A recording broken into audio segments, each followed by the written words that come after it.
अन्हु के बेटे हजरत हसन और हजरत हुसैन रजी अल्लाहु अन्हु और खलीफा हजरत उमर रजी अल्लाहु अन्हु के बेटे हजरत अब्दुल्लाह रजी अल्लाहु अन्हु तीनों छोटे बच्चे मस्जिद नबवी के करीब खेल रहे थे। बच्चों की फितरत होती है कि खेलते खेलते कभी कभी मामूली सी बात पर भी झगड़ा हो जाता है। वहीं कुछ ऐसा ही उस दिन भी हुआ। खेलते खेलते हजरत हुसैन और हजरत अब्दुल्लाह रजी अल्लाहु अन्हु के दरमियान हल्की सी तकरार हो गई। हजरत हुसैन गुस्से में आकर बोले, ए अब्दुल्लाह, तुम तो गुलाम के बेटे गुलाम हो, तुम्हारे वालिद भी गुलाम थे और तुम खुद भी गुलाम हो। ये सुनते ही हजरत अब्दुल्लाह की आंखें भर आईं। चेहरे पर गुस्से और तज्जुब दोनों के निशान साफ झलक रहे थे। उन्होंने कांपती हुई आवाज में कहा, हुसैन, क्या तुम भूल गए हो कि मेरे वालिद कौन हैं? मेरे अब्बू जान अमीरुल मोमिनीन हैं, इस वक्त के पूरे मदीने के हाकिम हैं, और तुमने मुझे गुलाम कहा। मुझे और मेरे वालिद को गुलाम का बेटा गुलाम कहा।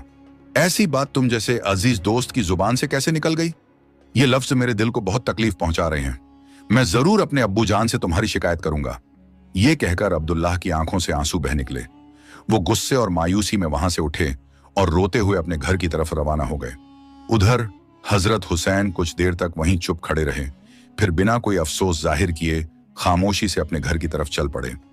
जब हजरत अब्दुल्लाह रोते रोते अपने घर पहुंचे तो उनके अब्बू जान हजरत उमर रजी अल्लाहु अन्हु ने देखा कि बेटा उदास है, चेहरा लाल है और आंखें आंसुओं से भीगी हुई हैं। उन्होंने बड़े प्यार से पूछा, बेटा अब्दुल्लाह, क्या बात है? क्यों रो रहे हो मेरे लाल? किसने तुम्हें तकलीफ दी? हजरत अब्दुल्लाह ने सिसकते हुए कहा, अब्बू जान, हुसैन ने मुझे बुरा कहा है।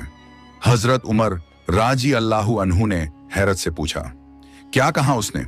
हजरत अब्दुल्लाह ने फरमाया, उसने कहा कि मैं गुलाम का बेटा गुलाम हूं। उसने आपको भी गुलाम कहा और मुझे भी। अब्बू जान, मैं बहुत दुखी हूं। आप तो हमेशा इंसाफ के साथ पेश आते हैं। आज मैं आपके पास अपनी फरियाद लेकर आया हूं। आप ही मुझे इंसाफ दीजिए, क्योंकि इंसाफ करना आपका ईमानी फर्ज है। बेटे की बात सुनकर हजरत उमर रजी अल्लाहु अन्हु कुछ देर खामोश रहे, फिर उन्होंने फरमाया, चलो बेटा, अभी चलते हैं, देखते हैं मामला क्या है। वो अब्दुल्लाह का हाथ पकड़कर हजरत अली रजी अल्लाहु अन्हु के घर पहुंचे। दरवाजा